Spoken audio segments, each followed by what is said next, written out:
दोस्तों, एक बार फिर से वेलकम करता हूँ जज्बाए जहां में, जहां सिर्फ कहानियां ही नहीं, जज्बात भी हैं। और आज के इस एपिसोड में वो कहानी है जिसने एक बार फिर से पूरे देश को हिलाकर रख दिया और फिर से उस जख्म को ताज़ा कर दिया जो अभी पूरी तरह भरा भी नहीं था। वो साल था 2022 का। अक्टूबर नवंबर का महीना था जब दिल्ली के महरौली इलाके से आई एक खबर ने पूरे देश को हिला दिया था। वो खबर थी आफताब पूनावाला और उसकी गर्लफ्रेंड श्रद्धा वाकर का। वही श्रद्धा वाकर जो मुंबई से दिल्ली आई और उसके बाद महीनों फ्रिज में उसकी लाश पड़ी रही। किश्तों में चुन चुन कर आफताब पूनावाला फ्रिज से लाश के टुकड़े निकालता और जंगलों में इधर उधर फेंकता रहता। फिर उसी घर में वापस आता, रुकता, सोता, खाता पीता, फिर टुकड़े फेंकता। जब केस खुला, पुलिस को उन टुकड़ों को समेटने में हफ्तों लग गए, लेकिन फिर भी तमाम टुकड़े नहीं मिले। उस श्रद्धा का अब तक अंतिम संस्कार नहीं हुआ है, क्योंकि लाश के नाम पर बरामद चंद हड्डियों के टुकड़े थे वो अभी एक केस की प्रॉपर्टी हैं और दिल्ली में ही रखे हुए हैं। श्रद्धा के पिता कई बार अपील कर चुके हैं, लेकिन जब तक केस का खुलासा नहीं होगा तब तक क्रियाकर्म नहीं होगा।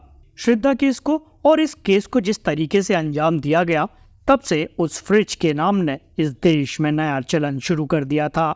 उसके बाद अलग अलग शहरों में कई जगह से ऐसे फ्रिज से लाशें मिली। इत्तेफाक से 2022 की वो कहानी 2024 में फिर दोहराई गई। बस इस बार शहर अलग था। तब दिल्ली था, इस बार बेंगलुरु है। पहले श्रद्धा थी, अब महालक्ष्मी है। 29 साल की एक महिला नेपाल की रहने वाली थी। उसकी 2019 में शादी नेपाल के ही रहने वाले हेमंत दास से होती है। शादी घर वालों ने की थी, दोनों खुशी खुशी थे। फिर रोजगार और बेहतर मुस्तकबिल की तलाश में दोनों बेंगलुरु आ जाते हैं। बेंगलुरु में आने के बाद एक मोबाइल शॉप पर हेमंत नौकरी करने लगता है, जबकि महालक्ष्मी एक बेंगलुरु के नामचीन मॉल के एक ब्यूटी प्रोडक्ट शॉप पर टीम लीडर के तौर पर काम कर रही होती है। दोनों की जिंदगी खुशहाल थी। इन्हें एक बेटी हुई, तब भी सब कुछ ठीक चल रहा था। लेकिन फिर धीरे धीरे गुजरते वक्त में दोनों के रिश्तों में कड़वाहट आ गई और इस कड़वाहट की वजह थी शक। और ये शक हेमंत को अपनी बीवी पर हुआ। महालक्ष्मी को लेकर उसको शक था कि किसी और के साथ अफेयर है। दोनों के बीच अक्सर झगड़ा होता। इस झगड़े के बाद एक रोज करीब साल भर होने को है या 10 महीने के आसपास, जब महालक्ष्मी अपने पति हेमंत दास से अलग हो गई। बेंगलुरु में ही महालक्ष्मी की माँ और महालक्ष्मी की एक बहन, वो दोनों भी रहा करते थे, जो कि एक अलग घर में थे, उनसे कुछ दूरी पर। पति से अलग होने के बाद महालक्ष्मी अपनी माँ और बहन के साथ बेंगलुरु में ही रही। फिर उसने एक अलग किराए का घर ले लिया। 3 मंजिला इस मकान का 1 रूम सेट बेंगलुरु के विनायक नगर वाइलिकावल में था। महालक्ष्मी किराए के इस घर में अकेली रहती थी। पति से जब से अलग हुई तो शुरू के 4 महीने महालक्ष्मी के साथ उसकी बेटी थी। फिर 4 महीने के बाद हेमंत दास को उसने अपनी बेटी को सौंप दिया। अब हेमंत दास भी बेंगलुरु में एक अलग इलाके में अपनी बेटी के साथ रहता था। बीच बीच में कभी 15 दिन, कभी 1 महीने में महालक्ष्मी हेमंत दास के घर अपनी बेटी से मिलने आती थी। बेटी के साथ कुछ देर रहती और फिर चली जाती। ये सिलसिला चल रहा था, सब कुछ ठीक था। फिर अचानक हुआ यूं कि 2 सितंबर 2024 ये आखिरी दिन था जब महालक्ष्मी ने फ़ोन पर किसी से बात की थी। 2 सितंबर के बाद उसका फ़ोन स्विच ऑफ हो गया। घर वालों ने, माँ बहन ने और उसका एक भाई जो कि नेपाल में भी रहता है, वो भी लगातार फ़ोन करता, पर वो फ़ोन नहीं उठाती। धीरे धीरे वक्त बीता। आखिरकार बेंगलुरु के इस वालिकावल इलाके के जिस घर में किराए पर महालक्ष्मी रहती थी, उसके घर के आसपास रहने वाले कुछ पड़ोसियों ने लैंडलॉर्ड से शिकायत की। कंप्लेंट ये थी कि महालक्ष्मी के घर के अंदर से कुछ बदबू आ रही थी। मकान मालिक आया, उसने देखा, उसे भी लगा कि बदबू आ रही है। जब रेंट एग्रीमेंट हुआ था तब महालक्ष्मी ने अपने कुछ घर वालों के इमरजेंसी कॉन्टैक्ट नंबर दिए थे। उनमें उनकी माँ और बहन के नंबर थे। वो लोग उस घर से कुछ दूरी पर रहते थे। लैंडलॉर्ड ने अब महालक्ष्मी की माँ को फ़ोन किया और कहा कि महालक्ष्मी कहाँ है। माँ ने परेशान होकर कहा, मैं तो करीब 15-20 दिन हो गए हैं उसे लगातार फ़ोन कर रही हूँ, मोबाइल स्विच ऑफ आ रहा है और उसका कोई पता नहीं। हमने मॉल जाकर पता किया, पता चला वो शॉप पर भी नहीं आ रही है। तब मकान मालिक ने कहा कि पड़ोसी कह रहे हैं कि यहाँ उसके घर से बदबू आ रही है। ये सुनते ही पूरे घर वालों का दिल बैठने लगा, क्योंकि हाल फिलहाल मीडिया में इस तरह की तमाम खबरें चल रही होती हैं और फिर किसी घर से बदबू आए तो इसका मतलब कुछ ना कुछ डराने वाला होता है। ये सुनते ही माँ और बहन भागती हुई महालक्ष्मी के घर पहुंचती हैं। मकान मालिक तब तक पहुंच चुका था। एक अलग से चाबी माँ के पास थी, क्योंकि महालक्ष्मी की माँ वहाँ कई बार रह चुकी थी और एक चाबी उसने माँ को दे रखी थी कि अगर बीच में कभी आना हो तो माँ आ सकती हैं। तो एक्स्ट्रा चाबी के साथ माँ और महालक्ष्मी की बहन घर पहुँचती हैं। दरवाज़ा खोलती हैं। दरवाज़ा खोलते ही इस वन रूम सेट के इस फ्लोर पर एक तेज़ बदबू का दोनों को एहसास होता है। दोपहर के उस वक्त करीब 3:30 बज रहे थे। उस वक्त कमरे में अंधेरा था। ये बात सैटरडे यानी 21 सितंबर की है। अचानक जब बदबू का एक तेज झोंका आया तो दोनों का दिल बैठ गया, लेकिन अभी सहमना बाकी था। अचानक उन्हें एहसास हुआ कि फर्श पर कुछ अजीब सी चीजें हैं। जब फिर लाइट जलाई तो पूरे कमरे में जमे हुए खून के निशान थे, थक्के जमे हुए थे। इसके अलावा उस कमरे में जब उन्होंने देखा तो फर्श पर जगह जगह छोटे छोटे इंसानी टुकड़े पड़े हुए हैं। देखते ही बदहवास माँ और बहन कमरे से बाहर भागती हैं। तब घबराए लैंडलॉर्ड ने फौरन पुलिस को फ़ोन किया और अगले 10 मिनट में पुलिस की टीम मौके पर मौजूद थी। पुलिस की टीम अब कमरे में दाखिल होती है। जैसे ही पुलिस की टीम कमरे में दाखिल हुई वैसे ही वापस आ जाती है। बदबू उनसे बर्दाश्त नहीं हो रही थी। इसके बाद फौरन मास्क मंगाया जाता है। पुलिस के लोग डबल मास्क लगाते हैं, बड़ी मुश्किल से अंदर जाते हैं। 2-4 तो उल्टियां कर चुके थे। कमरे में उन्हें सबूत भी देखना था और ये भी देखना था यहाँ है क्या। फर्श पर पड़े इंसानी टुकड़ों की कुछ निशानियां उन्हें बता रही थी कि यहाँ हुआ क्या है। तभी उनकी नज़र एक लकीर पर पड़ी जो खिंची हुई सी थी। उस लकीर का पीछा जब उनकी नज़रों ने किया तो सामने फ्रिज था 165 लीटर का, और उस फ्रिज से एक लाल निशान निकल रहा था। नीचे ज़मीन से ऐसा लगता था जैसे फ्रिज से खून निकलकर अपना निशान बनाता जा रहा है। फ्रिज थोड़ा सा खुला हुआ था। पुलिस वालों ने पूरा दरवाज़ा खोला तो तेज़ बदबू का झोंका आया। फिर वो लोग बाहर निकलते हैं और एक्स्ट्रा मास्क लगाकर अंदर जाते हैं। अब जो फ्रिज खोला था उसके अंदर का मंजर कुछ यूँ था। सबसे ऊपर के खाने में 2 इंसानी पैर थे। फ्रिज का जो बीच का हिस्सा था उसमें शरीर के बाकी अलग अलग टुकड़े थे, और फ्रिज का सबसे निचला जो हिस्सा था उसमें एक सर रखा हुआ था। पुलिस वालों का भी हौसला जवाब दे देता है। ये देखते ही वो बिना कुछ छुए बाहर आ जाते हैं। फ़ौरन अपने आला अफसरों को फ़ोन करते हैं। फॉरेंसिक टीम को फ़ोन किया जाता है। इसके बाद फॉरेंसिक टीम आती है। इधर अब तक पूरे मोहल्ले में यह खबर फैल चुकी थी कि बेंगलुरु में भी दिल्ली वाला सेम केस हो चुका है। अब उस मोहल्ले के हर एक शख्स के मुंह पर श्रद्धा और आफ्ताब पूनावाला का नाम था। लोगों की भीड़ जमा हो रही थी। पुलिस वालों को भीड़ कंट्रोल करने में बड़ी मुश्किल हो रही थी और फोर्स मंगाई गई। भीड़ को हटाया गया। उसके बाद फॉरेंसिक टीम भी पहुंच गई। जब फॉरेंसिक टीम आई तो उन्होंने कमरे को देखा।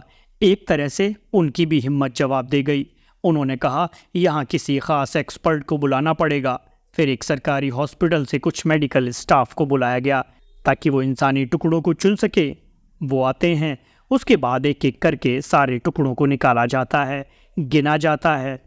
करीब 30 से 40 के बीच इंसानी टुकड़े थे, जिसमें एक सर भी था, और उसे देखकर ये अंदाज़ा हो गया था कि ये लाश किसकी है। माँ बहन समझ चुकी थी कि ये फ्रिज से जो निकली है वो 29 साल की महालक्ष्मी है। महालक्ष्मी की अब लाश को अस्पताल भेज दिया जाता है। कमरे से जितने सबूत थे उठाए जाते हैं। कमरा सील करने से पहले पुलिस उस कमरे की तलाशी लेती है तो उसी कमरे से बेड के करीब एक फ़ोन मिलता है।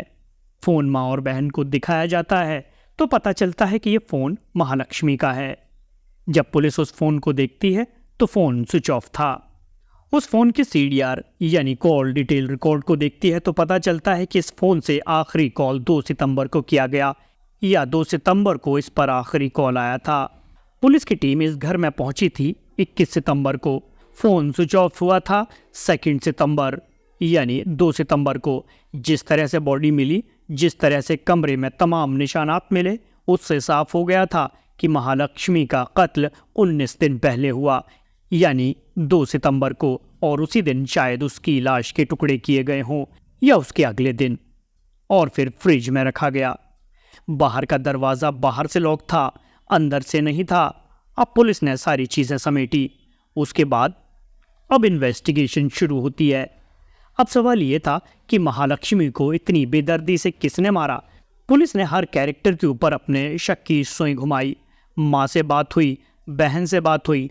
तब तक नेपाल से महालक्ष्मी का भाई आ चुका था। सब कुछ हुआ, फिर पोस्टमार्टम हुआ। उसके बाद पुलिस ने उन टुकड़ों की शक्ल में उस लाश को घर वालों को सौंप दिया। बेंगलुरु में महालक्ष्मी का अंतिम संस्कार हुआ। पति हेमंत दास को खबर मिली, वो भी आया, लेकिन वो सस्पेक्ट नंबर 1 था, शक के घेरे में। जब वो आया, उसके बाद पुलिस ने उससे कहा कि तुम बेंगलुरु को छोड़कर नहीं जा सकते। उसे थाने बुलाया गया। लगातार पूछताछ चली। अब पुलिस पूरी कहानी जानना चाहती थी कि ऐसा क्यों हुआ, जिस इलाके में हुआ। इत्तेफाक से उस घर के आसपास, क्योंकि एक नॉर्मल सी सोसाइटी थी, तो ऐसा कोई सीसीटीवी नहीं मिला जिससे पता चल सके।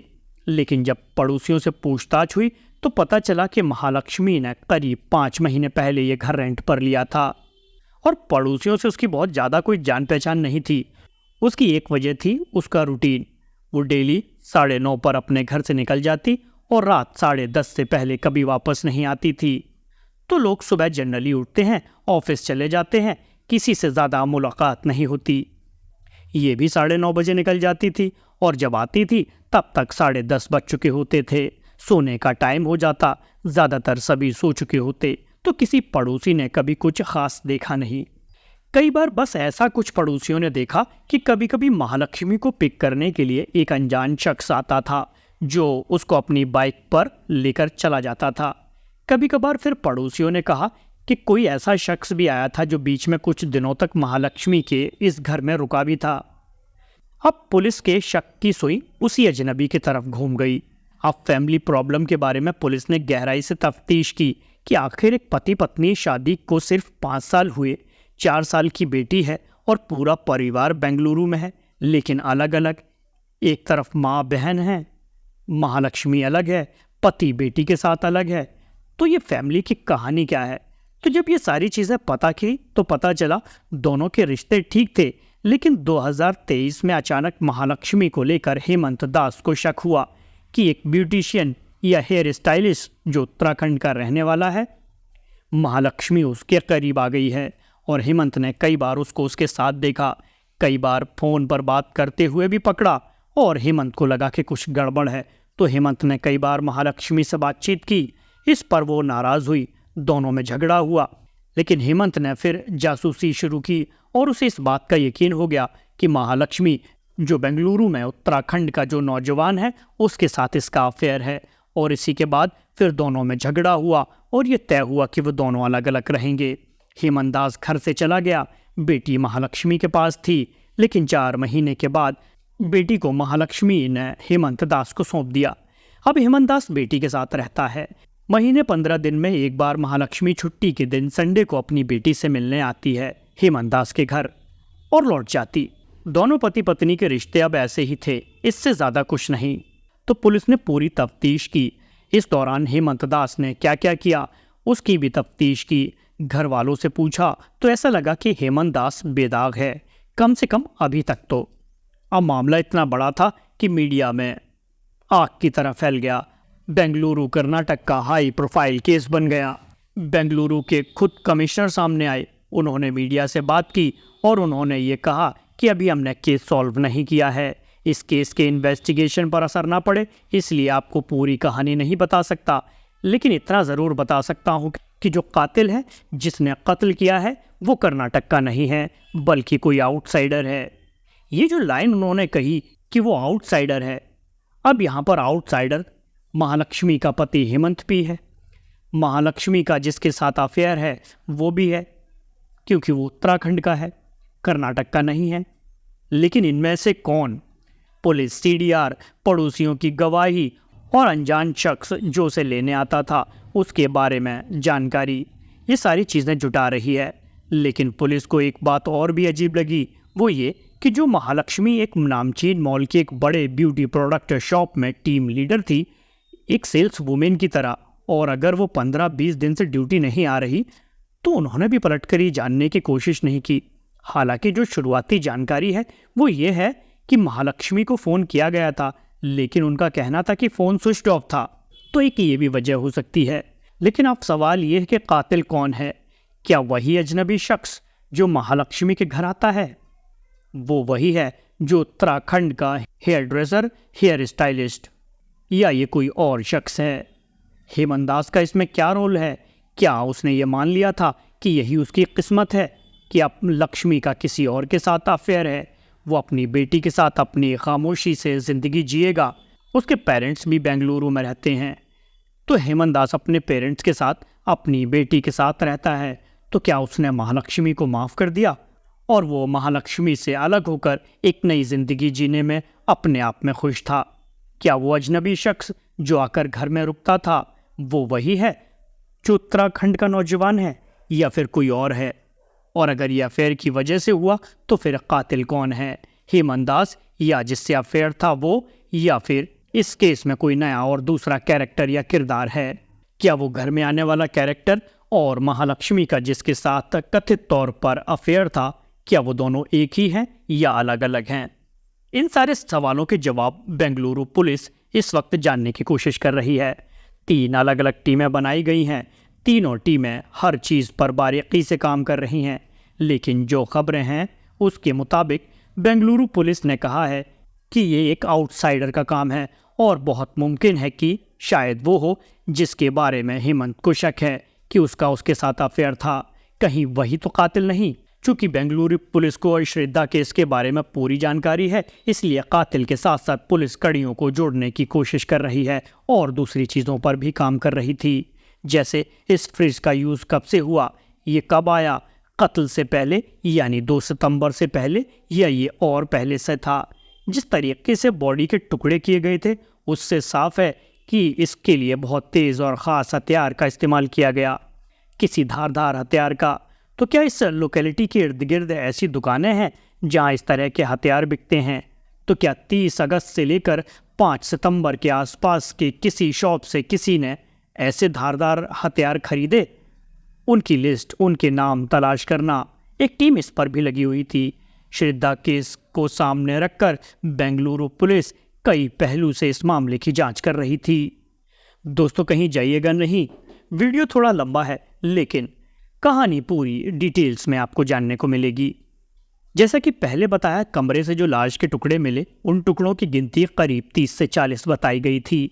फॉरेंसिक की टीम घर पहुंचती है, सबूत और टुकड़ों को समेटा जाता है और फिर वहीं पास के सरकारी अस्पताल के मुर्दा घर में लाश की शक्ल में टुकड़ों को ले जाया जाता है। वहां पोस्टमार्टम होता है।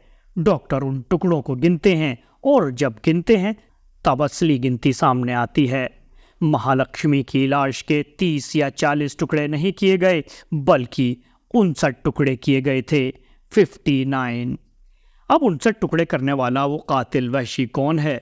पोस्टमार्टम के बाद इन टुकड़ों की शक्ल में उस लाश को महालक्ष्मी के घर वालों को सौंप दिया गया, जिसके बाद बेंगलुरु में अंतिम संस्कार हो गया। अब सवाल ये है, 59 टुकड़े क्यों किए गए? आखिर इतनी नफरत क्या थी, इतनी दुश्मनी क्या थी, और वो कातिल कौन है? जो बेंगलुरु पुलिस की पूरी इन्वेस्टिगेशन है उसी के हिसाब से आपको पूरी कहानी बताता हूँ। जैसा कि इंटरनेट और पब्लिक डोमेन में जो इन्फॉर्मेशन है उसी के हिसाब से बताता हूँ। अब आपको इसके अलावा कोई और वीडियो देखने की ज़रूरत नहीं पड़ेगी। तो कुछ कहानी यूँ उभर कर सामने आती है। 35 साल पहले महालक्ष्मी का परिवार नेपाल छोड़कर इंडिया आया। इंडिया आने के बाद ये लोग कर्नाटका में बस गए, फिर धीरे धीरे बेंगलुरु में आकर सिमट गए। परिवार में महालक्ष्मी की माँ, भाई, बहन, ये सभी लोग थे, पिता नहीं थे। फिर शादी होती है हेमंत दास से। हेमंत दास भी बेंगलुरु में ही रहता है, वहीं जॉब करता है। फिर एक बेटी हुई, 4 साल की हो गई। जिंदगी में सब कुछ ठीक ठाक चल रहा था। 2023 के अक्टूबर और नवंबर के बीच में गड़बड़ शुरू होती है, और ये गड़बड़ तब शुरू हुई जब हेमंत को ऐसा लगता कि महालक्ष्मी का किसी के साथ अफेयर है। बेंगलुरु में ही एक सैलून है जहां पर उत्तराखंड का एक हेयर ड्रेसर है जिसके नाम को लेकर सोशल मीडिया में हल्ला मचा था। उसका नाम अभी नहीं बताऊंगा। और इस अफेयर की जानकारी मिलने के बाद पति पत्नी में झगड़ा होता है। इसके बाद हेमंत और महालक्ष्मी अलग हो जाते हैं। बेटी पहले महालक्ष्मी के पास रहती है, फिर हेमंत के पास रहती है और दोनों एक दूसरे के खिलाफ कंप्लेंट भी करते हैं कि उसने हमें टॉर्चर किया, इसने हमें मारा। बेंगलुरु पुलिस में ये महालक्ष्मी और हेमंत दोनों की कंप्लेंट दर्ज है। खैर, उसके बाद धीरे धीरे वक्त बीतता है, लेकिन अजीब बात ये थी कि बेंगलुरु में ही महालक्ष्मी की माँ, भाई, बहन सभी रहते थे। जिस जगह किराए के घर पर महालक्ष्मी रहती थी उससे थोड़ी दूर पर उसकी माँ और उसकी बहन साथ रहती थी। पति बेंगलोर में है, भाई भी आता जाता रहता है। लेकिन आखिरी बार महालक्ष्मी के अपने परिवार से जो मुलाकात हुई थी वो 19 अगस्त को हुई थी। राखी के दिन अपने भाई को राखी बांधने के लिए महालक्ष्मी घर गई थी, जहां उसकी दूसरी बहन भी थी और माँ थी, और वहां उसने राखी बांधी। ये आमने सामने की पूरी फैमिली की मुलाकात 19 अगस्त को आखिरी हुई। उसके बाद वक्त बीता, फिर आया 2 सितंबर। 2 सितंबर के बाद माँ लक्ष्मी का मोबाइल स्विच ऑफ। 2 से लेकर 21 तक मोबाइल बंद है। 19 दिन बीत चुके हैं, लेकिन इन 19 दिनों में एक बार भी घर वालों ने महालक्ष्मी को ढूंढने की कोशिश नहीं की, न उसकी मिसिंग रिपोर्ट ही लिखाई। 21 सितंबर को ये होता है कि कुछ पड़ोसी शिकायत करते हैं कि महालक्ष्मी के कमरे से बदबू आ रही है, और फिर वो मकान मालिक तक जाते हैं। मकान मालिक के पास चूंकि रेंट एग्रीमेंट था, उस रेंट एग्रीमेंट में महालक्ष्मी की माँ और बहन का नंबर और पता लिखा हुआ था। तब वो पहली बार 21 सितंबर को महालक्ष्मी की माँ और बहन को फ़ोन करता है और कहता है कि महालक्ष्मी के कमरे से बदबू आ रही है, कमरा चेक करना है, आपके पास एक एक्स्ट्रा चाबी है तो आप आ जाएं। तब माँ अपनी छोटी बेटी को लेकर लक्ष्मी के घर पहुंचती है, दरवाज़ा खोलती है और अंदर से ये फिर फ्रिज और कमरे से ये लाश के टुकड़े बाहर आते हैं। यानी 19 अगस्त को आखिरी मुलाकात, 2 सितंबर से मोबाइल बंद, लेकिन पूरे परिवार में एक ने भी महालक्ष्मी को ढूंढने की कोशिश नहीं की। ये भी अब पता चला, जबकि परिवार वालों को पता था कि महालक्ष्मी पति से अलग रह रही है, बेटी उसके पति के साथ है, वो किराए के घर में अकेली रहती है। तो अमूमन कोई भी एक रिलेटिव होता, अगर रिश्तेदार ना भी होता तब भी एक हफ्ते में एक बार पूछ ही लेते कि आप ठीक तो हैं, कहाँ हो, हालचाल क्या है। यहाँ 19 दिन बीत गए। 19 दिन बाद माँ और बहन महालक्ष्मी के घर तब आती हैं जब मकान मालिक फ़ोन करके बुलाता है कि घर के बाहर बदबू आ रही है, पड़ोसी शिकायत कर रहे हैं। अगर उस दिन बदबू ना आती तो हो सकता था अभी तक महालक्ष्मी का पता ही नहीं चलता। अब सवाल ये था, फिर ऐसा कैसा रिश्ता था महालक्ष्मी का अपने माँ बाप, भाई बहन से, ये भी महालक्ष्मी से दूर, और वो इन सब से दूर। इन रिश्तों के बीच में और इसी रिश्तों के रहस्य में ही तो कहीं महालक्ष्मी के इस कत्ल की कहानी नहीं है। बेंगलुरु पुलिस ने इस एंगल से इस कहानी की जांच की शुरू की तो सबसे पहला शक गया उसके पति पर। पति को बुलाया, पति से पूछताछ की। पति ने कहा हम अलग रह रहे हैं, तब से मैं यहाँ हूँ, कॉल डिटेल्स रिकॉर्ड देख लीजिए। वो बिल्कुल बेदाग निकला। पूरी पूछताछ हुई। इसके बाद हेमंत दास से जब पुलिस ने पूछा कि आपको किसी पर शक है, तब उसने बताया एक नाम, और वो नाम था उत्तराखंड के एक हेयर ड्रेसर का। और उस हेयर ड्रेसर का नाम लेकर उसने कहा कि मेरी वाइफ के साथ इसका अफेयर था और इसी वजह से हम दोनों के रिश्ते टूट गए, और मुझे लगता है कि मेरी वाइफ के कत्ल में उसी का हाथ है। अब उस हेयर ड्रेसर को पुलिस उठाती है। वो वहीं था, बेंगलुरु में, कहीं भागा नहीं। पुलिस जाती है, वो दुकान में मिल जाता है। पुलिस उसको लेकर आती है। थाने लाने के बाद उससे पूछताछ करती है। पूरे 10-12 घंटे तक पूछताछ करने के साथ उसके कॉल डिटेल्स रिकॉर्ड को निकालती है। पिछले 1 सितंबर से लेकर 20 सितंबर तक की उसकी लोकेशन को निकालती है। जहां वो काम करता था उनसे पूछताछ करती है। जहां वो रहता है वहां पुलिस जाकर पड़ोसियों से पूछताछ करती है। हर एक से आइडेंटिफाइड करती है कि जो उस बंदे का बयान था वो सारे बयान उसके बयान से मैच करते हैं। इलेक्ट्रॉनिक एविडेंस भी बताते हैं कि ये जो बता रहा है वो सच है। जहाँ जहाँ उसने बताया वो उस वक्त वहीं था, और इसका महालक्ष्मी के कत्ल से कोई लेना देना नहीं। इसके बाद बेंगलुरु पुलिस उस हेयर ड्रेसर को छोड़ देती है। वो घर चला जाता है। बेंगलुरु पुलिस ने मीडिया से कहा कि प्लीज़ अभी नाम मत लीजिएगा, इसलिए उसका नाम लेने से केस के आगे की इन्वेस्टिगेशन पर असर पड़ेगा कि हमने एक पर शक किया और उसको छोड़ दिया तो दूसरा अलर्ट हो जाएगा। अब इत्तेफाक से एक और हेयर स्टाइलिश का नाम आता है। कहीं वो तो कातिल नहीं? अब ऐसे सिर्फ 2 नहीं बल्कि 3 से 4 लोगों के नाम आए जिनकी महालक्ष्मी के साथ दोस्ती या फिर बातचीत थी। पुलिस ने उन सबको उठाया, सबसे पूछताछ की, जितने भी उनके इलेक्ट्रॉनिक एविडेंस और बाकी चीज़ें थी वो भी लिया, लेकिन धीरे धीरे करके पुलिस उन सभी लोगों को शक के दायरे से बाहर करती गई। इधर पुलिस की एक टीम लगातार सीसीटीवी फुटेज खंगाल रही थी, लेकिन 21 को ये लाश मिली। 21-22 तक उन्हें पता ही नहीं चल रहा था क्योंकि घर के आसपास सीसीटीवी कैमरा नहीं था। वो बड़ा कंजेस्टेड एरिया है, लेकिन पुलिस को यकीन था कि इस घर को आने जाने के जितने भी रास्ते हैं, किसी एक रास्ते पर कोई कैमरा होगा, कोई सरकारी दफ्तर होगा, बैंक होगा, एटीएम होगा। एटीएम के बाहर अक्सर सीसीटीवी होता है, तो पुलिस को कुछ कैमरे मिले। अब पुलिस ने उस डेट के हिसाब से लास्ट 2 सितंबर को जब मोबाइल स्विच ऑफ हुआ था, तो उन्होंने 1 सितंबर से देखना शुरू किया कि कोई शख्स उस डेट के आसपास, उस टाइमिंग के आसपास आ रहा है या जा रहा है। इत्तेफाक से जो सस्पिशियस लोग थे उनमें में से एक कैमरे में एक शख्स मिला। उसका चेहरा दिखा, वो उसी तरफ जा रहा था और टाइमिंग और डेट भी मिल रही थी। अब उस शख्स का नाम पुलिस को पता चल गया। बाकी लोगों ने आइडेंटिफिकेशन किया, उसकी फैमिली भी बेंगलुरु में ही रहती है। पुलिस उसके घर जाती है, उसके भाई को उठाती है, उस भाई से पूछताछ करती है। वो भाई जो कहानी बताता है केस उसी वक्त सॉल्व हो गया था। वो भाई बताता है कि वो हमारे पास आया था। फिलहाल वो अब बेंगलुरु में नहीं है, लेकिन उसने आकर ये बात कबूल की थी कि उसने महालक्ष्मी का कत्ल कर दिया। पूरी फैमिली शौक और सन्न है। उसके बाद ये बताकर वो वहाँ से निकल गया। उस भाई के हिसाब से वो वहाँ से निकला भुवनेश्वर। भुवनेश्वर के बाद शायद कोलकाता, कहाँ है आप पता नहीं, लेकिन भाई का बयान, सीसीटीवी कैमरा और उधर जो बाकी जिनके ऊपर शक था उनके बयान और उस बंदे का जो इस वक्त भागा हुआ है, जिसको मालूम है, जो कर्नाटक के होम मिनिस्टर, पुलिस कमिश्नर दोनों ने बता दिया है कि कौन है। नाम ना बताने की गुजारिश है, इसलिए कि केस पर असर पड़ेगा, इसलिए नाम नहीं लिया गया। नाम है, पता है, तो अब पुलिस की टीम गई हुई है। अब ये सारी चीज़ें सामने आ गई। अब सवाल ये था कि ये वही शख्स होगा, तो उसने कैसे किया होगा। फॉरेंसिक से मिलकर पुलिस 2 दिन इसी तफ्तीश में लगी रही। जब पुलिस ने तफ्तीश की तो महालक्ष्मी के कमरे में एक ट्रॉली बैग नज़र आया। बाकी सारी चीज़ों के अलावा जब उस ट्रॉली बैग को देखा तो पुलिस के दिमाग में क्लिक किया कि सेम श्रद्धा केस में, जिसमें आफ्ताब पूनावाला ने जब लाश के टुकड़े किए, उसके बाद ट्रॉली बैग वो भी लाया था, लेकिन उसे लगा ये बड़ा बैग है, लोग शक करने लगेंगे, तो फिर पिट्ठू बैग में टुकड़े रखकर फेंकता था। अब ऐसे ही यहाँ कमरे में एक ट्रॉली बैग था।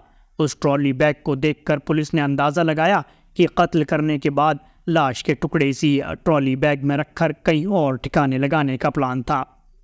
फोरेंसिक टीम ने जो जांच की थी उससे एक चीज़ क्लियर हो गई थी, वो ये कि कत्ल उसी कमरे में हुआ, लाश के टुकड़े भी उसी कमरे में किए गए।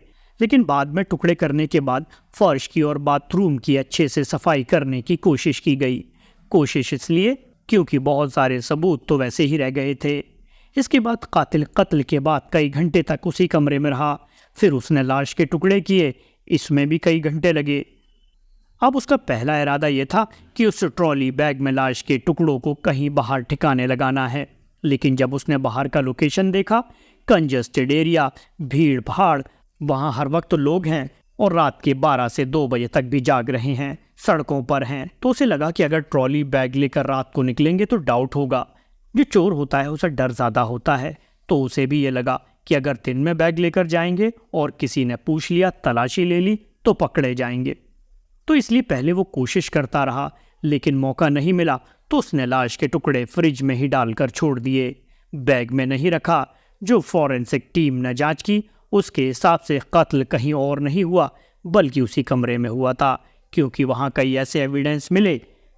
एक पहले ये बात भी थी कि अगर कत्ल कहीं और हुआ, लाश के टुकड़े यहाँ किए गए, तो भी पुलिस ने उसे रूल आउट कर दिया। उसकी वजह ये थी कि जब आप टुकड़े इस घर से लेकर बाहर नहीं जा सकते क्योंकि इतना कंजस्टेड एरिया है, तो फिर किसी की लाश लेकर आप बाहर से इस घर में कैसे दाखिल हो सकते हैं, तो वो भी रूल आउट हो गया। तो मतलब ये कि कत्ल भी इसी घर में हुआ, लाश के टुकड़े भी इसी घर में किए गए। मौका नहीं मिला, इसलिए ट्रॉली बैग में उन टुकड़ों को बाहर ठिकाने लगाने के लिए वो जा नहीं पाया। वो फ्रिज जिससे वो टुकड़े मिले थे इस वक्त बेंगलुरु की फॉरेंसिक लैब में है। वो उसकी जांच कर रही है। कमरे के जो छोटे छोटे सबूत और निशान मिले वो भी वहां से लेकर गए। और कातिल के लिए, जैसा कि मैंने आपको पहले भी बताया कि पुलिस की टीमें लगी हुई हैं। अब यहाँ एक बहुत बड़ा सवाल है कि चलिए कातिल देर सवेर पकड़ा जाएगा, कत्ल की वजह क्या हो सकती है। तो बेंगलुरु पुलिस के सोर्सेज के हिसाब से अगर माने तो कत्ल की वजह अभी तक जो है वो है दोस्ती और रिलेशनशिप। अब इस दोस्ती और रिलेशनशिप ने कैसे करवट बदली, क्या हुआ, क्यों महालक्ष्मी का कत्ल हुआ। लेकिन पुलिस ने एक चीज़ और कही कि इसमें बेदर्दी या उस तरह की बातें इसलिए नहीं है क्योंकि कत्ल करने के बाद टुकड़े किए गए, उसका सिर्फ एक ही मकसद था, लाश को ठिकाने लगाना, जिसका आइडिया आफ्ताब पूनावाला और श्रद्धा मर्डर केस ने कातिल को दिया था। लेकिन अब लाश ठिकाने लगाना है तो कैसे ले जाओ, तो टुकड़े में ले जाओ, कई जगहों पर फेंक दो, तो शायद उन टुकड़ों की जो अभी तक की गिनती है 59 टुकड़े, उसकी वजह यही है कि लाश के टुकड़ों को बारी बारी से किश्तों में बाहर ले जाना था और किश्तों में ले जाकर उसे ठिकाने लगाना था। तो मौका मिला नहीं, लेकिन असली मोटिव है क्या। बेंगलुरु पुलिस के हिसाब से कातिल और उसकी आइडेंटिटी सब कुछ उन्हें पता है, लेकिन मोटिव तब आएगा जब कातिल मिलेगा। साथ ही पुलिस का ये भी कहना है कि वो इस बात का भी पता लगाने की कोशिश कर रहे हैं कि इस कत्ल में एक ही शख्स था या उसकी किसी और ने मदद की, क्योंकि जिस तरीके से लाश के टुकड़े किए गए, बाकी सारी चीज़ों को समेटा गया, पुलिस को डाउट है कि शायद इसमें एक से ज़्यादा लोग हों। तो वो दूसरा शख्स कौन है ये भी पता करने की कोशिश की जा रही है। तो इन सारे सवालों के जवाब बेंगलुरु पुलिस के पास हैं। उनके हिसाब से उन्होंने इस केस को सॉल्व कर लिया है, सिर्फ और सिर्फ कातिल को बेंगलुरु लाने का इंतज़ार कर रहे हैं। जिस दिन आएगा उस दिन सारी चीज़ें मीडिया के सामने रखी जाएंगी। लेकिन हाँ, जितने भी इससे पहले सस्पेक्ट थे उन सबको रोल आउट कर दिया गया है। जैसे ही बेंगलुरु पुलिस उसे गिरफ्तार करेगी फिर उसका असली मोटिव पता चलेगा, जिसका हम बेहद बेसब्री से इंतज़ार कर रहे हैं, और यकीनन आप भी, कि आखिर बेंगलुरु जैसे शहर में एक शख्स टुकड़े क्यों कर रहा था, इसके पीछे की वजह क्या थी, महालक्ष्मी को मारने की असल वजह क्या थी, कत्ल का मोटिव क्या था, और क्या वो अकेला है, इसके पीछे कोई और है, और सबसे बड़ी बात ये कि महालक्ष्मी की पूरी फैमिली महालक्ष्मी के साथ ना होते हुए अलग अलग क्यों थे। वो महालक्ष्मी जिसका 19 दिन से मोबाइल बंद है, उसकी अपने ही किसी परिवार के लोग ने खबर क्यों नहीं ली, इसके पीछे भी क्या कुछ कहानी है। कहानी है तो सही, कई कहानियाँ कई बार बोलना ठीक नहीं होता, क्योंकि जो इस दुनिया में नहीं है उसके बारे में हमेशा कहते हैं कि आप अच्छी बात करें, बुरी बात ना करें। अब महालक्ष्मी की लाश मिलने के 5 दिन बीत चुके हैं। 5 दिन के बाद एक तरह से ये केस सुलझ भी गया, लेकिन दूसरी सच्चाई ये है कि इस केस का बाकी का सच अब शायद ही कभी दुनिया के सामने आए। वजह यह है कि महालक्ष्मी का जो कातिल था खुद उसने भी अपनी जान दे दी, और इस तरीके से 5 दिनों से लगभग बेंगलुरु पुलिस जिस महालक्ष्मी के कातिल को तलाश कर रही थी वो तलाश भी अब ख़त्म हो गई। लेकिन उस कातिल के खुद की जान देने के बाद अब बेंगलुरु पुलिस के पास कई ऐसे सवाल होंगे जिसका जवाब शायद ही मिलेगा। कैसे बेंगलुरु पुलिस ने शुरू में कहा था कि कातिल कौन है, कैसे कातिल के खुद जान देने की बात अब सामने आई है, उसकी तस्वीरें आई हैं, और क्या वो वजह थी जो महालक्ष्मी का कत्ल किया गया, क्यों उसकी लाश के इतने टुकड़े किए गए। इन सवालों के जवाब अपनी जान देने से पहले उस कातिल ने एक डायरी में लिखे। वो डायरी इस वक्त उड़ीसा पुलिस के पास है, और अब कोर्ट के ज़रिए बेंगलुरु पुलिस उस डायरी को, जिसे एक तरह से सुसाइड नोट भी कह सकते हैं, अब हासिल करने की कोशिश कर रही है। क्या थी पूरी कहानी, इस कहानी का सच कैसे सामने आया, पहले आपको वो सुनाता हूँ। सिलसिलेवार तरीके से एक बार फिर से रिकैप कर लेते हैं। 21 सितंबर को मैंने पहले भी आपको बताया था कि घर से बदबू आ रही थी। महालक्ष्मी के मकान के मालिक ने महालक्ष्मी की माँ और उसकी बहन को फ़ोन किया। वो लोग घर आए, दरवाज़ा खोला, अंदर बदबू थी, साथ में फर्श पर लाश के टुकड़े थे। कुछ हालांकि सफाई हो चुकी थी, फिर भी बच गए थे। फ्रिज के अंदर टुकड़े थे, सबसे ऊपरी खाने में पैर रखा हुआ था, बीच में बाकी हिस्से और नीचे सर। इसके बाद तफ्तीश शुरू होती है। ये है तफ्तीश का तीसरा पहलू। जब पुलिस चेक करती है तो पता चलता है कि महालक्ष्मी का मोबाइल 2 सितंबर नहीं बल्कि अब जो जानकारी आई है उसके मुताबिक 2 सितंबर की रात 12 बजे तक तो ऑन था, लेकिन उसके बाद सितंबर 3 की तारीख पड़ गई तो कायदे से रिकॉर्ड पर यह है कि 3 सितंबर को स्विच ऑफ हो गया। और इसी से पुलिस ने अंदाज़ा लगाया कि 2 और 3 के बीच में कत्ल हुआ होगा। और फिर पुलिस तफ्तीश शुरू करती है। शक के घेरे में अलग अलग 5 से 6 लोग थे और ये 5 से 6 लोग इसलिए आए क्योंकि महालक्ष्मी के घर वालों ने और फिर खुद महालक्ष्मी के हस्बैंड जो हेमंत दास है, हालांकि वो उससे अलग रह रहा था, उन लोगों ने शक जताया था। अब ये कौन थे 5-6 लोग?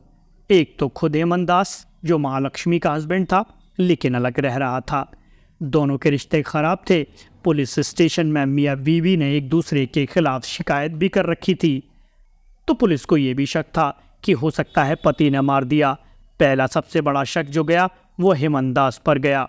2 कैरेक्टर्स के नाम हेमंत दास ने पुलिस को बताए। एक बताया कि सैलून में काम करने वाला शख्स है जिसका नाम है अशरफ। वो अशरफ के साथ अक्सर घूमती है।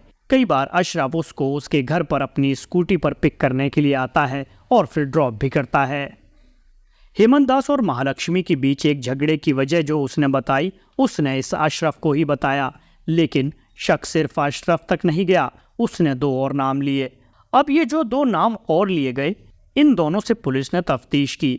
इन दोनों के नाम डिस्क्लोज इसलिए नहीं किए गए कि उनका इस केस से कोई लेना देना था नहीं, लेकिन पुलिस ने उनके कॉल डिटेल सब कुछ चेक किया, उसमें कुछ नहीं मिला।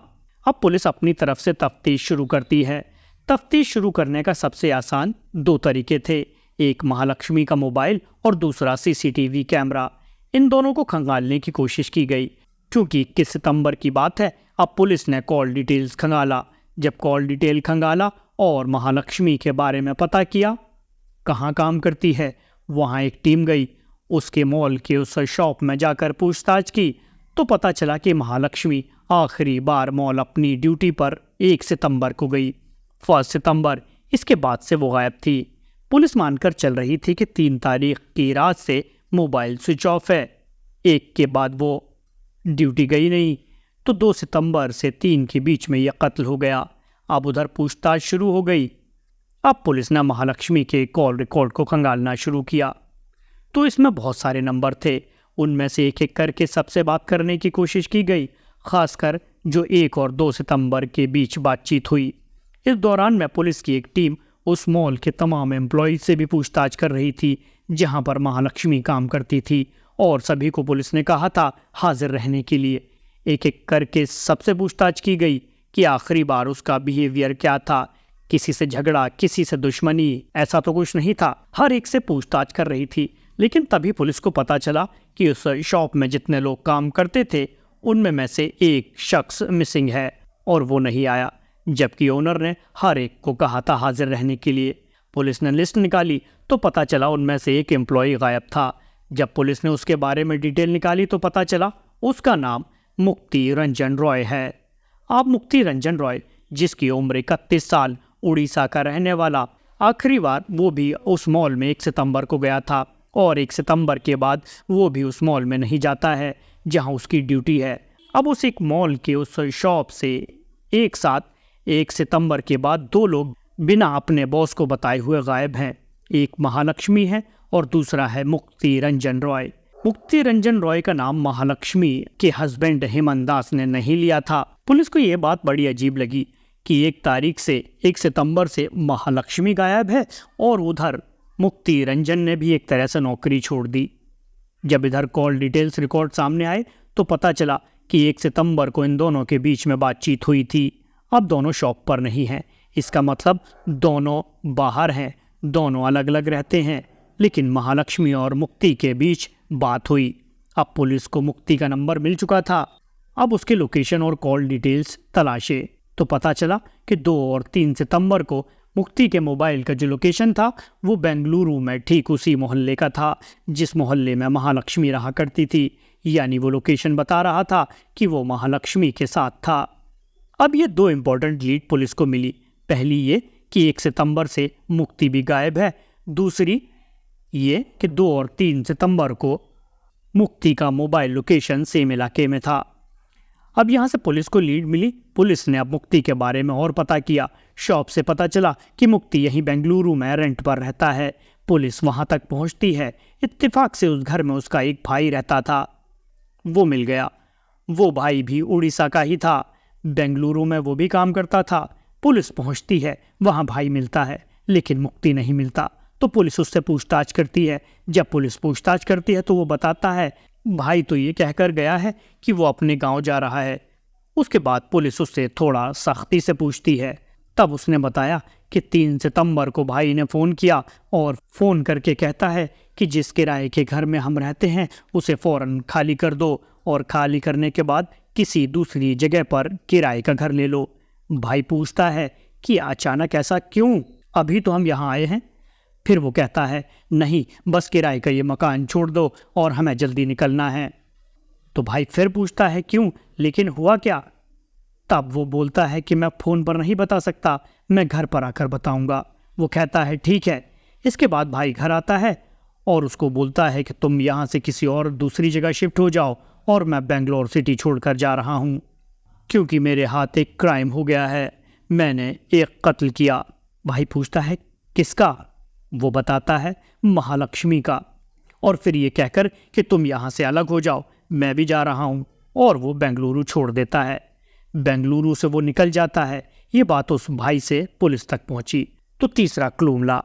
पहला दोनों का एक साथ एक तारीख पर गायब होना, दूसरा कत्ल की तारीख पर मोबाइल का लोकेशन महालक्ष्मी के घर मिलना, तीसरा भाई जो बता रहा है उसने कन्फेस किया कि उसने महालक्ष्मी का मर्डर किया और इसलिए वो बेंगलुरु छोड़कर भाग रहा है। अब उस भाई के ज़रिए उसके गांव का पता मिल गया। वो पता उड़ीसा में एक डिस्ट्रिक्ट है भद्रक, उसी भद्रक डिस्ट्रिक्ट का वो रहने वाला था। अब पुलिस के पास उसका मोबाइल नंबर था। पुलिस ने अब उसके मोबाइल के थ्रू उसको ट्रेस करना शुरू किया। जब ट्रेस करना शुरू किया तो दिखाया कि उसका लोकेशन जो है उस वक्त भुवनेश्वर था। जब 21 को पहली बार सारी चीज़ों का खुलासा हुआ और ये 22 और 23 सितंबर की बात है। अब पुलिस की टीम फ़ौरन भुवनेश्वर निकलती है, लेकिन फिर गड़बड़ ये होता है कि वो नंबर चेंज हो जाता है। वो सिम निकाल कर फेंक देता है। शायद मुक्ति को इस बात का एहसास था क्योंकि किसके बाद अचानक मीडिया में यह खबर आ जाती है कि बेंगलुरु में एक महिला की लाश फ्रिज के अंदर इतने टुकड़ों में मिली। हर जगह खबर अखबारों में छप जाती है। तो उधर उड़ीसा में भी खबर अखबारों में छप चुकी है। अब वो उसे पता चल जाता है तो वो उड़ीसा को भी अब छोड़ने की कोशिश करता है क्योंकि उसको पता है कि उसका भाई वहाँ है, वो भी पुलिस के हाथ आ सकता है तो सच्चाई का पता चल जाएगा। तब सबसे पहले तो वो सिम निकाल कर बाहर फेंक देता है और एक नया सिम खरीदता है और उस नए सिम को उसी मोबाइल में डाल देता है। यहाँ पर उससे चूक हुई। सिम डालने के बाद अब वो वहाँ से निकल पड़ता है हावड़ा, बंगाल, कोलकाता। अब वहाँ जाता है, इधर उधर भटकता है। अब चूंकि उसने सिम तो बदल दिया लेकिन मोबाइल वही था, तो मोबाइल वही होने की वजह से उसका अब भी पता चल रहा था। अब बेंगलुरु पुलिस उड़ीसा पुलिस से कांटेक्ट करती है और बताती है कि भद्रक डिस्ट्रिक्ट में ये गांव है, ये शख्स का नाम मुक्ति है और इसको आप ढूंढें। इस बीच खुद बेंगलुरु पुलिस की 3 टीमें उड़ीसा के लिए निकल चुकी थीं। अब ये सारी कवायद चल रही है मुक्ति को पकड़ने के लिए और मुक्ति को ये है कि गांव तक पुलिस जाएगी।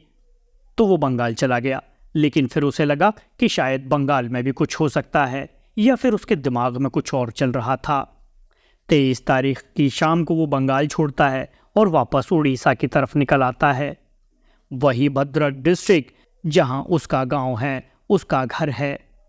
24 सितंबर की देर रात करीब 10 साढ़े 10 बजे वो घर पहुंचता है। गांव में अंधेरा हो रहा था। वो चुपचाप से घर जाता है अभी तक घर वालों को ये पता नहीं कि बेंगलुरु में क्या कुछ हुआ और उसका बेटा उस केस में वांटेड है। उन्हें कोई जानकारी नहीं। वो अपना लैपटॉप वगैरह लेकर घर में आता है, घर में रुकता है। उसके घर में माँ बाप थे और फिर खाना वगैरह खाकर पूरा परिवार सो जाता है। लेकिन ठीक सुबह 4 बजे जब पूरा परिवार सो रहा था, तब मुक्ति चुपचाप उठता है। अपने फादर के नाम की रजिस्टर्ड बाइक को उठाता है। उसका जो साथ लेकर आया था वो बैग अपने साथ रखता है। उसका जो लैपटॉप था वो उसको रखता है, मोबाइल को रखता है। और फिर 4 बजे सुबह सुबह अंधेरे वो अपने घर से बिना घर वालों को किसी तरह कोई खबर दिए घर से निकल लेता है। घर से करीब 3 किलोमीटर तक वो बाइक चलाता है। 3 किलोमीटर के बाद वहाँ पर एक इलाका है, एक कब्रिस्तान का इलाका। वहाँ पहुँचता है, बाइक पार्क करता है और एक पेड़ है। और फिर उसके बाद सुबह हो जाती है। सुबह करीब 7 बजे जब रोशनी हुई, कुछ लोग उधर से गुजरते हैं। एक पेड़ से एक शख्स की लाश को लटका देखते हैं। फौरन पुलिस को खबर की जाती है। पुलिस करीब 8 बजे मौके पर पहुंचती है। अभी तक पुलिस को कुछ पता नहीं कौन है क्या है। जब पुलिस पहुंचती है तो देखती है वहां पर एक बाइक है, लैपटॉप है, एक बैग है। पुलिस की टीम आई, उसके बाद लाश को उतारा जाता है। फिर कुछ गांव वाले बताते हैं और जो सारी चीज़ें पास में थी उससे पता चलता है कि ये कौन है। घर वालों को खबर दी जाती है, घर वाले आते हैं, फिर लाश को अस्पताल ले जाया जाता है। अब इसके बाद जो उस इलाके के थाने के SHO उन सारी चीज़ों की तलाशी करते हैं, तब उन्हें एक डायरी मिलती है और उस डायरी में एक सुसाइड नोट लिखा हुआ था। उस नोट से ही पहली बार ये पता चला कि ये बंदा कौन है और इसने क्यों इस तरह अपनी जान दी। सुसाइड नोट की कुछ लाइनें थी। उनमें यह था कि मैंने जिससे मैं प्यार करता था अपनी प्यारी महालक्ष्मी को 3 सितंबर को मार डाला। ये उसके सुसाइड नोट के कुछ लाइनें हैं कि 3 सितंबर को मैं जिस महालक्ष्मी से प्यार करता था मैंने उसका कत्ल कर दिया। और उसने बताया कि मैं असल में उसके बिहेवियर, उसके बर्ताव से तंग आ गया था और इसी बात को लेकर हमारी लड़ाई हुई। इस लड़ाई के दौरान मामला हाथापाई तक जा पहुंचा। मुझे गुस्सा आ गया, मैंने उसका सर पटक दिया। इसके बाद वो थोड़ी सी बेहोश हो गई। फिर मैंने उसके सिर पर ज़ोर से मारा, वो गिर पड़ी और मुझे लगा कि शायद अब वो मर गई। और ये सब कुछ अचानक हुआ और गुस्से में हुआ, क्योंकि उसके बिहेवियर और उसके कुछ और रिश्ते थे जिसको लेकर उन दोनों में झगड़ा अक्सर होता था। पर्सनल रीज़न थे। तो 3 सितंबर को भी ये झगड़ा हुआ और इसकी पहले से कोई प्लानिंग नहीं थी। जो कुछ हुआ अचानक हुआ और सिर्फ उसके बिहेवियर से मैं परेशान था। वो मुझसे लड़ रही थी, लड़ने के दौरान हम दोनों में हाथापाई हो गई और फिर मैंने उसके सर पर मारा और उसके बाद उसकी मौत हो गई।